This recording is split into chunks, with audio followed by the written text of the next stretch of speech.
want to take a closer look. There's more to this painting than meets the eye. And yes, it's acrylic painting of a man, but I didn't paint it on canvas. I painted it directly on top of the man. What I do in my art is I skip the canvas altogether. And if I want to paint your portrait, I'm painting it on you, physically on you. That also means you're probably going to end up with an earful of paint, because I need to paint your ear on your ear. Everything in the scene, the person, the clothes, chairs, wall, gets covered in a mask of paint that mimics what's directly below it. And in this way, I'm able to take a three-dimensional scene and make it look like a two-dimensional painting. I can photograph it from any angle, and it will still look 2D. There's no Photoshop here. This is just a photo of one of my three-dimensional paintings. You might be wondering how I came up with this idea of turning people into paintings. But originally, this had nothing to do with either people or paint. It was about shadows. I was fascinated in the absence of light, and I wanted to find a way that I could give it materiality and pin it down before it changed. I came up with the idea of painting shadows.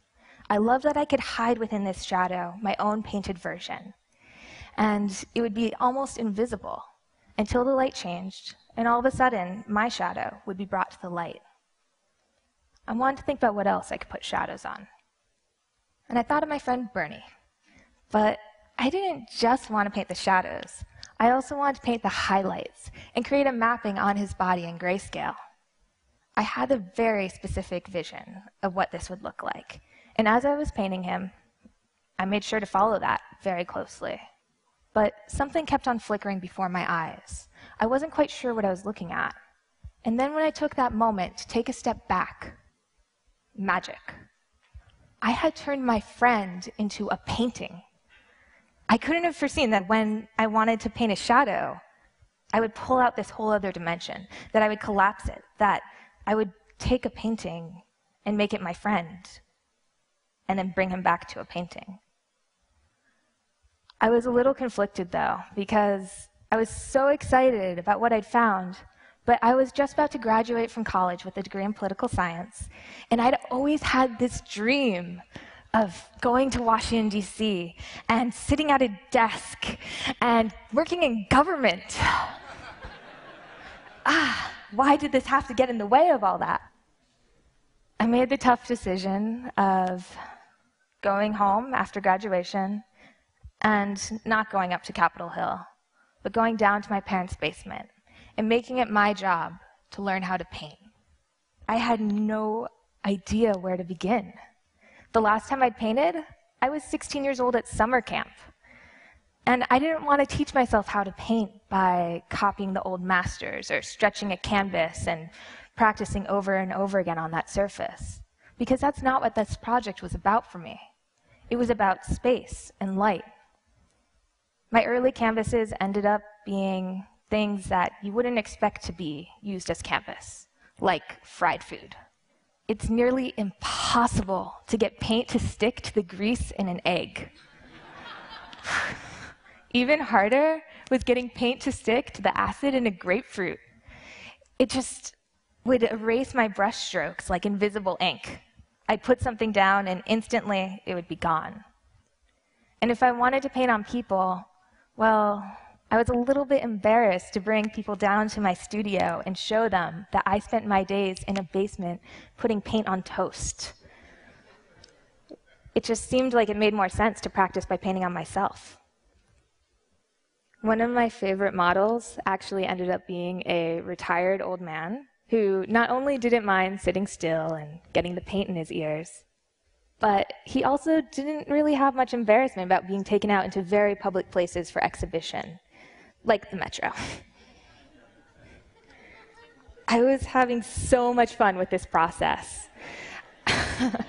I was teaching myself how to paint in all these different styles, and I wanted to see what else I could do with it.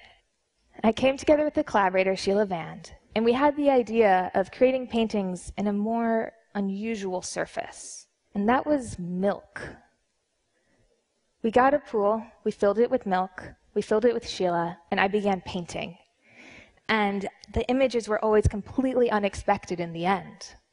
Because I could have a very specific image about how it would turn out. I could paint it to match that, but the moment that Sheila laid back into the milk, everything would change. It was in constant flux.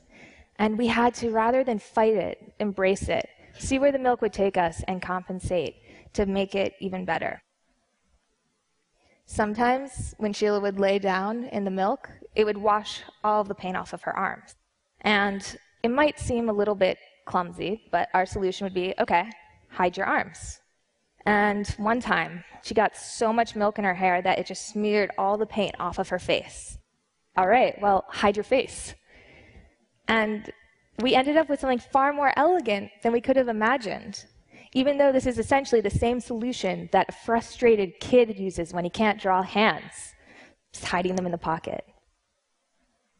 When we started out on the milk project, and when I started out, I couldn't have foreseen that I would go from pursuing my dream in politics and working at a desk to tripping over a shadow, and then turning people into paintings, and painting on people in a pool of milk. But then again, I guess it's also not unforeseeable that you can find the strange in the familiar, as long as you're willing to look beyond what's already been brought to light, that you can see what's below the surface, hiding in the shadows, and recognize that there can be more there than meets the eye. Thank you.